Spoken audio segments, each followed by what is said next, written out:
मुल्क भर में ईद उल अज़हा जोश व जज्बे के साथ मनाई जा रही है।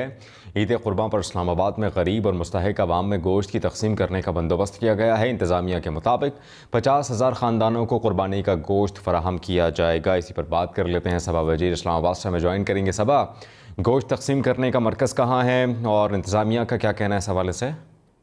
जी बिल्कुल, ईद उल अज़हा का ये दिन जो है मजहबी अकीदत और एहतराम के साथ मनाया जा रहा है और सुन्नत इब्राहिमी के मुताबिक कुर्बानी की जा रही है। इस वक्त मैं G9 मरकज़ में मौजूद हूँ। अगर मेरी कैमरा पर्सन अनीला नज़ीर आपको दिखा सके तो इस वक्त जिस जगह पर मैं मौजूद हूँ वहाँ पर ये गोश्त जो है वो जमा किया गया है और उसको एक लिस्ट बनाकर इस्लामाबाद के 125 यूसीज़ में 50,000 से ज़ायद फैमिलीज़ में ये गोश्त बांटा जाएगा। मेरे साथ मौजूद हैं पाकिस्तान मरकज़ी मुस्लिम लीग के प्रेसिडेंट चौधरी शफीकुर रहमान। उन्हीं से ही जानते हैं उनका क्या कहना है और कितने लोगों तक अब तक गोश्त पहुँच चुका है। 750 टीमें काम कर रही हैं और इनमें तकरीबन 7,000 हमारे जो रज़ाकार हैं वो एक्टिव हैं आज के दिन, जो अल्हम्दुलिल्लाह वार्ड की सतह पे इस अंदाज़ से ये पैकिंग कर रहे हैं। ये सर्वे की लिस्टें मौजूद हैं और फिर ये गोश्त पैक करके जाके उन घरों में डिलीवर करेंगे अल्हम्दुलिल्लाह, जो सफ़ेद पोश घराने हैं।